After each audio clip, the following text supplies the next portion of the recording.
Hello, my absolutely beautiful Libra friends, and welcome to your horoscope for September of 2021. And Libra, happy birthday, yo!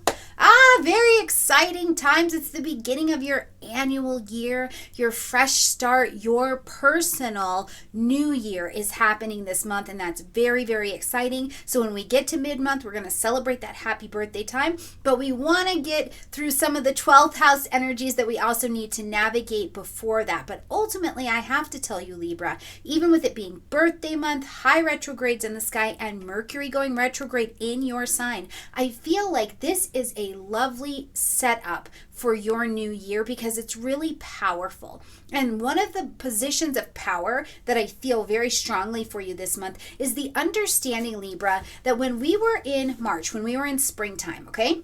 We were in the Aries season. That is a time, Libra, where it was very much so up to you to be bringing in this idea of others. There was a lot of othersness that was on the table. And here at birthday time, it is about a refocusing in. You are responsible for your happiness. You are responsible for what moves and motivates Libra forward. And I think it's really profound to get to check in at birthday time and make sure that you are in alignment with what that looks like for you for your new year. So let's talk about what's happening in September and see what this looks like for you. But before we jump in, if you wouldn't mind liking, commenting, sharing, and subscribing to this channel, especially if you're into astrology things, if you're into the guidance that astrology brings to the table, I would love to spend time with you and bring you into our community. And you can also get your Astrology Soulmate mug merchandise in the store just below here, and we'll bring it to the sip sessions that we get to have and talk about astrology stuff. So all right, Libra, let's get in here and see what's going on this month. Now, first and foremost, as we're coming into the month, we're going to have Mercury moving on the 6th into its pre-retrograde shadow time. Now, a Mercury retrograde happens in 4 parts. It's going to be the pre-retrograde, the direct, and then the post-retrograde. So it's got a 4-part series in the cycle. And I want you to understand all of it so you know where to really be paying attention to, okay? Now, on the 6th, Mercury is going to go into that pre-retrograde shadow time at 10 degrees of Libra. So what this looks like in your sign, first of all, is that you are reviewing your thinking, your communication, your decision making, things that have to do with contracts, negotiations, education, anything that falls into the realm of decision making and mercurial energy is what you will be rethinking, and it's going to be how you are bringing yourself to it or communications that you need to go back to. But as Mercury's in this pre-retrograde shadow at 10 degrees, locate that on your personal chart so that you can see what you're going to start paying attention to, because this awakens the consciousness for us. It says, okay, I'm going to start bringing your attention to this particular area. And Mercury is slowing down. He's still moving forward like he's getting ready to go on vacation, but you still got to go to work before that vacation time kicks in, right? So he's moving forward, but slowly. So pay attention at 10 degrees. Then he's going to go retrograde at 25 degrees of Libra, okay? So between 10 and 25 degrees is where this Mercury retrograde is going to focus. It will come out of retrograde October 18th at 10 degrees, and then we will finish the fullness of this retrograde cycle November 2nd when Mercury gets back to 25 degrees of Libra, okay? So between 10 and 25 degrees of Libra, that's where I want you to be paying attention to, because yes, it is all about you, but if you have other positions, points, planets, angles at 25, between 25 and 10 degrees, we need to bring that into the conversation to get the nuance of specifics for you, okay? Now, also on the 6th, we're going to have a new moon in the energy of Virgo, and this is going to be at 14 degrees. Now, a new moon is when we're planting our seeds of intention. We want to begin something here, or we want to give something a fresh start, a fresh perspective, a fresh set of energy, a fresh vibe. Whatever it is, we are trying to bring a newness to our table with this particular moon. Now, this lies in the 12th house space for you. So in the 12th house and in Virgo energy, this is your time right before your birthday, where you get to clean the skeletons out of the closet. You get to sit down, ground down, make some peace with some things that maybe you want to transition out, you want to bring closure to before you start your birthday time. This is your time in the 12th house to tap back in with that spirit, tap back in with anything you've been avoiding, escaping, not dealing with, and get it ready so that as that sun and that new moon come around next time into your first house, you can be like, boom, boom, Libra is ready to go. Other things I think of in this 12th house space for you, especially because this moon is in a really nice position with Uranus, is if there have been things, whether they're creative projects,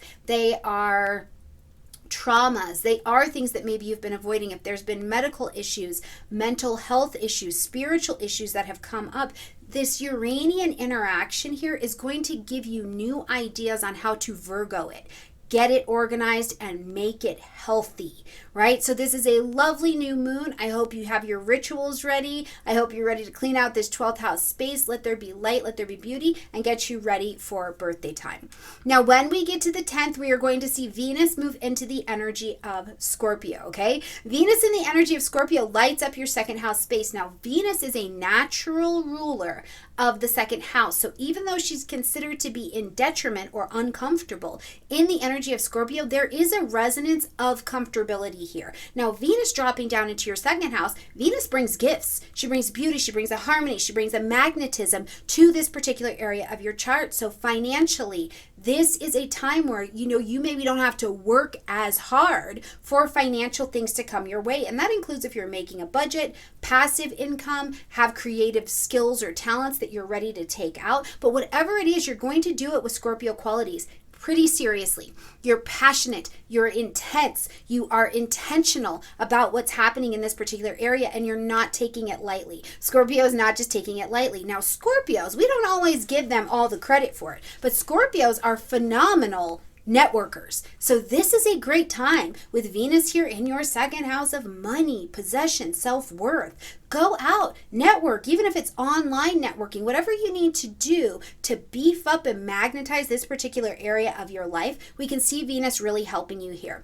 I do want to say, I don't know exactly I don't know who needs to hear this, but I keep getting the sense that if you are, whatever you're doing, whatever you're going out to or after, if you're hosting something in your own home, Libra, after Venus gets into Scorpio, I want you to, on purpose, dress well. Really dress well. If you haven't been putting a little something on, dress well, then present yourself. For whatever reason, I keep getting that pulled to me. So if that is you, please let me know in the comment section down below. But there is something too about Venus in the second house where you are like, oh, I do want to look a little bit, expensive. And that's okay. So go ahead and do that. All right. Now, when we get to the 14th, we're going to see Mars move into the energy of Libra. So one thing to keep in mind here is that as Mars comes into your sign and your space, comes across that ascendant, it brings the energy. Mars naturally rules a fire energy. It only co-rules a water energy. But you put fire and air, because you're an air sign together, and it can be like, woo, here we are, right? So you want to be mindful that, yes, Mars is going to help you shuck and jive and move and pivot and get some things done. And I love that for you. But also, don't let yourself get burnt out. The sun is still beaming. Where the real motivation and movement and energy is at is still in this 12th house. So you are still in a slight recuperative energy. But yes, use Mars to get some things done. Use Mars to light up what your new current desires are for your next year. It's a lovely energy. Now, Mars is considered to be in detriment in the energy of Libra, but we've got Mars in Libra. Libra is ruled by Venus, and Venus is in Scorpio. And Scorpio is co-ruled by Mars. So what we have is these two planets, both uncomfortable in the signs they are in, but in mutual reception, so it eases their energy. So whereas sometimes this can be tough when they're on their own, this actually makes this a lot more palatable for both of these signs to work in full power for you, okay? So watch what's going on as this first house is going. Mercury's here. It's slowed down. Start to pay attention to what you're going to be taking action on, or what you have desires to put yourself out there, or what you have desires for yourself, Libra, at this particular point, okay? When we get to the 20th, we've got a full moon happening at 28 degrees of Pisces. Now, this is going to light up the 6th house space for you, okay? The 6th house is daily routines, our health, our wellness, to include mental health and wellness.